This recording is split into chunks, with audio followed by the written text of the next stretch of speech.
It's Sports Monday, everybody. I'm Ricardo Lightman. This one tonight goes out to Lena Cooper, Patrice Brathwaite, and Patrice Smith. I call them three the hard way.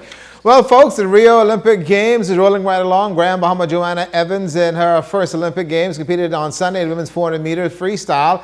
Evans was second in her heat in 4 minutes and 7.60 seconds. A super swim for her, 13th overall, and just missed the cut. And earlier today, the 200-meter freestyle, fifth in her heat, 2 minutes and 1.27 seconds. That's a national record, but didn't advance as well. Dustin Tynes, also 100-meter breaststroke, was eighth in his heat in 2 minutes, 1.371 seconds. He failed to move on and finished 44th overall. And Ariana Vanderpool Wallace will compete on Wednesday in the women's 100-meter freestyle after pulling out a 100-meter fly, and so she should be ready. Ariana also got the 50 free on Friday. Emily Morley became the first rower for the Bahamas at Olympic level. Morley in the women's single scull in heat 1, lane 6, and also she placed 6th, 9 minutes and 22 seconds was her time. Then she went back in retrage today and also was 8th in 8 minutes and 22 seconds, but she too failed to advance, so they're having some fun out there. We wish our kids all the best.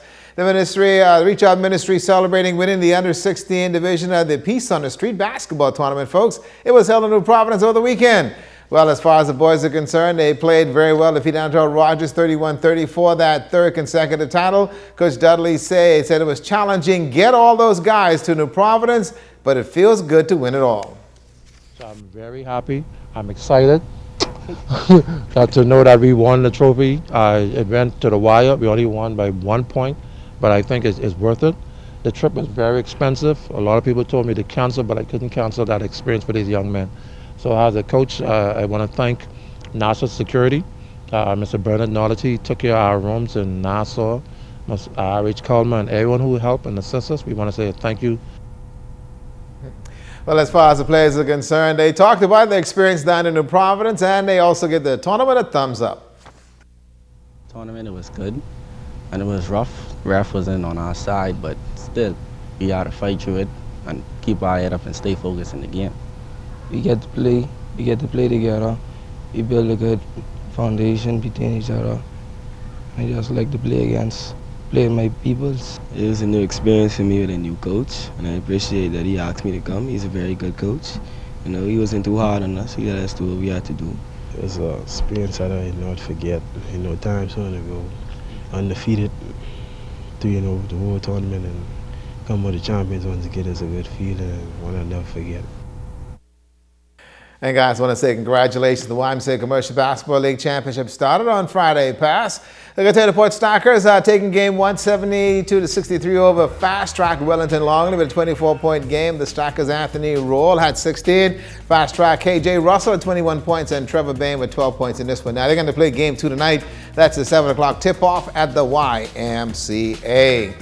And also the Bahamas Flag Football Invitational was played at the Plex over the holiday weekend. This was a treat for football fans a lot, but the players, they had more fun. The Bahamas Flag Football Championship was dubbed an event for the holiday weekend.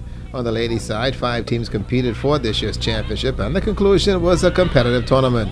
Marsha Bain of the Warriors out of New Providence said they had a game plan and made the difference. Stafford Albury said the game plan failed. We came with a plan and we came to win. That's the only plan, to come to Freeport to win. Well, you just eliminated the defending champion. Think you guys can take it all this year? Yes, we can.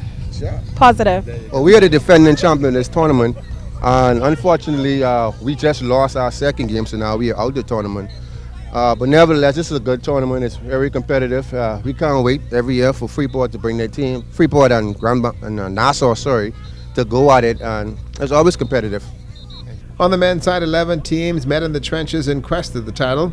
The Bentley Wreckers also made a run, and Jeremy Gibson showed why. Before this thing start, a lot of people have been saying a lot of things. First they say we was bad. Then they say we mean. But they didn't know we was bad boys! Bad boys! The tournament director, Vincent Marshall, gave the level of play a thumbs up. The Grand Bahama Flag Football League also can boast of having a successful season. We were lucky enough to be able to have sponsors like Assure and Coca-Cola. Those guys came on board and they were able to help us really have a very successful season. And next up will be the International Flag Football Championship coming to Grand Bahama the first week of next month. Should be an awful lot of fun. See how Team Bahamas does against all the countries from around the world. Let's look at your sports tonight.